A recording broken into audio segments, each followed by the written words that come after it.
Vinisha Reddy, Functional Nutrition Clinic, control diabetes naturally with right nutrition. బర్నీ sir నమస్తే అండి. కానీ బిగ్ బాస్ హౌస్ లోకి వెళ్తే ఫుడ్ ఉండదు, టాస్క్లు, డైట్ ఫుడ్ ఉండదు సార్. ఎలా సార్ అప్పుడు? మాకు కంపల్సరీ మేము అంటే నేనున్న దీంట్లో నా ఏజ్ ప్రకారం నేను కంపల్సరీ ఈ ప్రోటీన్ తీసుకోవాలని చెప్పి డాక్టర్ ప్రిస్క్రిప్షన్ ఉంది. So I have to carry my protein and my supplements. అవి నేను కంపల్సరీ వాడాలి అని చెప్పి డాక్టర్ చెప్తున్నారు. సో అది కొంచెం ఇబ్బంది ఉండదేమో అనుకున్నాను. బట్ స్టిల్ డైట్ వైజ్ డెఫినెట్గా మనం ఇంట్లో తినేవన్నీ మనకు అక్కడ దొరకవు. ఒకటి కావాలంటే ఒకటి కోల్పోవాలి కదండి వెళ్దామని ఫిక్స్ అయిన తర్వాత. But it's a great opportunity to ఇంకా లీన్ అవడానికి ఇంకో మంచి అవకాశం దొరుకుతుందేమో. నిజమే కదా. ఎలాగ మనం డైట్ దీనిలోకి వచ్చాం కాబట్టి అది నాకు పెద్ద కష్టం అనిపించదేమో అని అనుకుంటున్నాం. మరి చూద్దాం లోపలికి వెళ్ళిన తర్వాత ఎలా ఉంటుంది. సార్ బర్నీ సార్ మీ కోపం ఎక్కువ ఉంటుందా కొంచెం ఉంటుందా? అని బయట అండి, బయట కోపం చాలా ఎక్కువ అని చెప్పి బయట అదే వచ్చింది కదా. అప్పుడు ఎవరైనా సరే ఇప్పుడు నాకు సంబంధించిన వాళ్ళు ఎవరైనా సరే బిగ్ బాస్ హౌస్ లోకి వెళ్ళిన తర్వాత ఎవరితో గొడవ పెట్టుకోకని చెప్పి అంటున్నారు తప్ప అది ఇంతకు ముందేమో నిజంగానే అంటే నేను యాంగర్ మేనేజ్మెంట్ అనేది లేకపోవడం అనేది. బట్ ఇప్పుడైతే అది లేదు. బట్ అంటే ఏదైనా సరే ఇప్పుడు మనం బిగ్ బాస్ బయట ఏదైనా జరగచ్చు, బిగ్ బాస్ ఎలా అయినా ట్రిగర్ చేయొచ్చు, బిగ్ బాస్ కోపాన్ని ఎలాగైనా బయటికి లాగొచ్చు. బిగ్ బాస్ ఒకటే అంటారు లోపలికి వెళ్ళిన తర్వాత. నేను rules I only make the rules, I only break the rules. A rule శాశ్వతంగా ఉండదు అక్కడ, రూల్స్ మారిపోతుంటాయి. అవును. బట్ ఇంకోటి ఏంటంటే మనం ఇలాగే ఉండాలి, బుద్ధుడిలాగా ఉంటాను అనగా ఉండనివ్వరు కదా. అక్కడ ఏం జరుగుతుందో కూడా తెలియదు. బట్ మ్యాక్సిమం నా కోపాన్ని, నా ఎమోషన్స్ ని కంట్రోల్ చేసుకోవడానికి ట్రై చేస్తాను. బట్ మరీ ఎంత కామ్ గా ఉన్నా పిల్లినైనా సరే ఒక రూమ్ లో పెట్టి కొట్టడానికి తెలుస్తుంది ఏదో టైంలో అరుస్తుంది.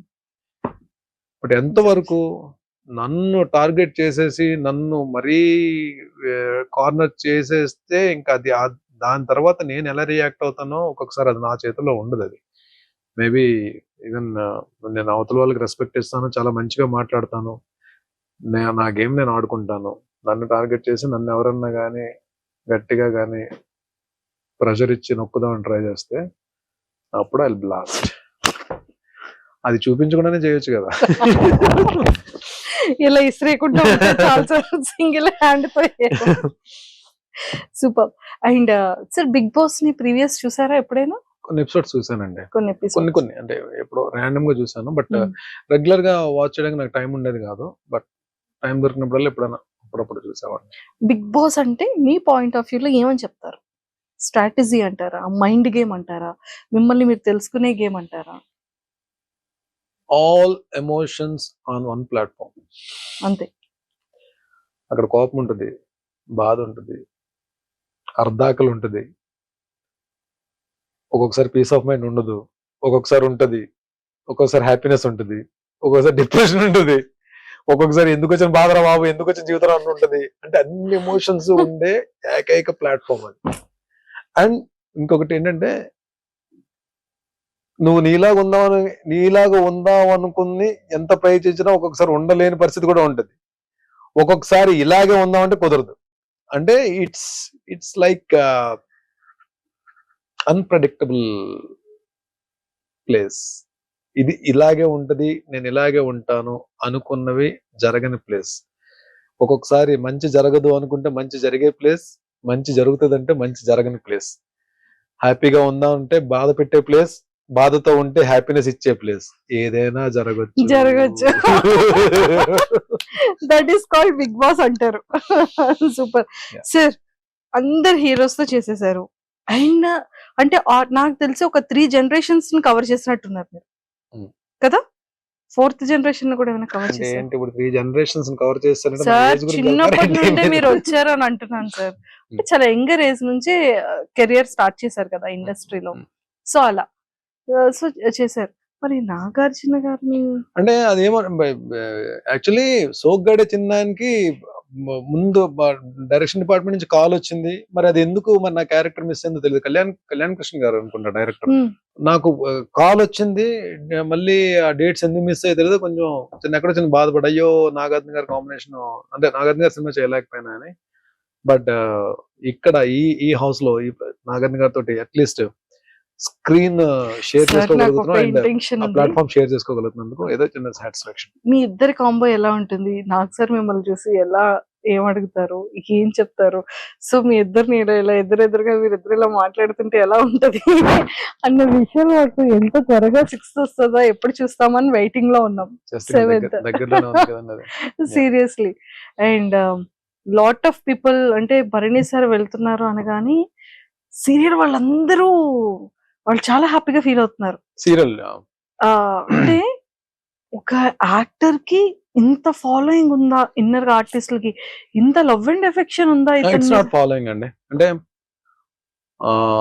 నాకు నాకు నాకు నాకు నా కెరియర్ దగ్గర నుంచి నాతో నేను వాళ్ళతో ట్రావెల్ అయ్యి కష్ట సుఖాలు పంచుకున్నాము అన్ని. అంటే కలిసి షూటింగ్స్ చేసాము, కలిసి కూర్చొని పార్టింగ్ చేసుకున్నాము, ఒకరి మీద ఒకరు అలిగాము, అన్ని అంటే అన్ని ఉన్నాయి. లైక్ అంటే they are not like my co artist, they are like నా చైల్డ్హుడ్ ఫ్రెండ్స్ లాగే అంత క్లోజ్ బ్యాచ్ కొంతమంది ఉన్నారు. లైక్ సమీర్, కౌశిక్, కళ్యాణ్ అంటే మన రాధామధు కళ్యాణ్, అండ్ చక్రి, అండ్ శ్రీరాజ్, రాఘవ, శశి, వీళ్ళందరూ నాకు చాలా బాగా క్లోజ్. అంటే అంటే ఏదన్నా వస్తే మేమే ఎక్కువ కలుస్తాం అన్నమాట.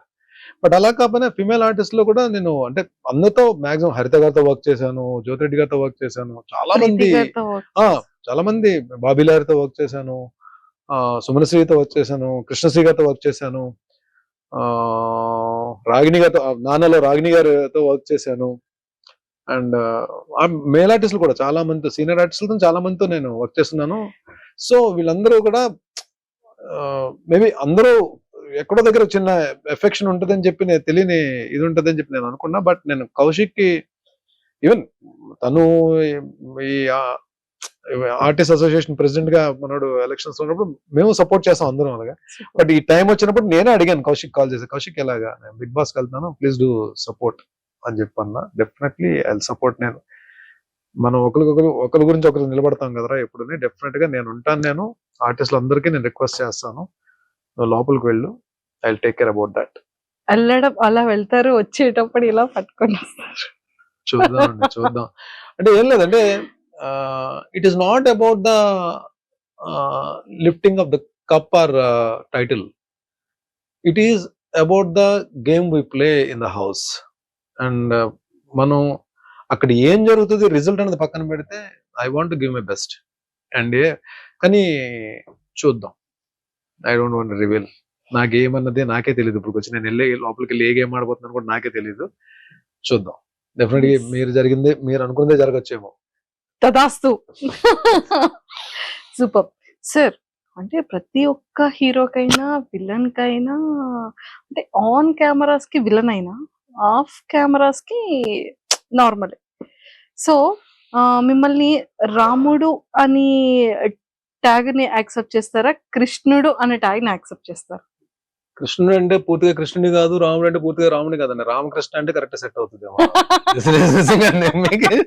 అలా కాదు, ఏదో సరదాగా ఉందని చెప్పాను తప్ప నాట్ అంత ఐఎమ్ నాట్ అంత కృష్ణుడు అంత రొమాంటిక్ అయితే కాదండి నేను. బట్ అలానే రాముడు అంతా సిన్సియర్ గా అంత రాముడు అంతా కూడా కాదు, అంటే రాముడిని అని కూడా చెప్పలేను నేను. బట్ భరణిగా మంచిగా ఉండడానికి ఐ ట్రై మై బెస్ట్. నేను అంటే ఎవరికి నచ్చుతానో ఎవరికి నచ్చలేదో తెలియదు. డెఫినెట్ గా ప్రతి మనిషి అందరికి నచ్చాలని లేదు, అందరికి నచ్చకూడదని లేదు. నేను మా అమ్మకి ఏ రోజు కూడా మా అమ్మ చేత రే ఏంట్రా నువ్వు అని అనిపించుకోకుండా, మా అమ్మ చేత తిట్లు తినకుండా మంచిగా ఉండాలని చెప్పి నేను కోరుకుంటాను నేను. అలాగే my mentor, my Guru, definite గా అంటే అలాంటి మనిషి మన లైఫ్ లో నాగబాబు గారు లాంటి మనిషి మన లైఫ్ లో దొరకడం కూడా చాలా అదృష్టం అది. బికాజ్ ఆయన పరిచయం తర్వాత చాలా చేంజెస్ జరిగాయి నా లైఫ్ లో. నేను ద వే ట్రీటింగ్ పీపుల్, మనుషుల్ని ట్రీట్ చేసే విధానం కానీ, నా ఫ్యామిలీ మెంబర్స్ ట్రీట్ చేసే విధానం కానీ, రెస్పాన్సిబిలిటీస్ కేరింగ్ కానీ, ఎర్నింగ్స్ సేవ్ చేసుకోవడం కానీ, హెల్త్ విషయం కానీ, everything. There are so many changes ఆయన. బికాస్ ఈ ఇంటర్వ్యూ ద్వారా నేను I'm giving a big salute for my guru, my mentor Nagababu sir. Favourite actress ఎవరు? టీవీలో అంటే బిగ్ స్క్రీన్ నాకు టీవీలో యాక్ట్రెస్ కావాలి. బిగ్ స్క్రీన్ మీద one and only Savitri garu అండి. అంటే శ్రీదేవి గారు అంటే చాలా ఇష్టం నాకు, అంటే ఆవిడ చేసిన పెర్ఫార్మెన్స్ చాలా ఇష్టం. బట్ సావిత్రి గారు అంటే నేను పాత సినిమాలన్నీ అదే మాయాబజార్ అయితే ఎన్నిసార్లు చూసుంటాను నేను. అసలు ఆ episode, last episode, marriage episode అయితే ఏమి ఆర్టిస్ట్ అండి బాబు ఆవిడ, బాబోయ్. నమస్తే సావిత్రి గారు, నమస్కారం అండి సావిత్రి గారు.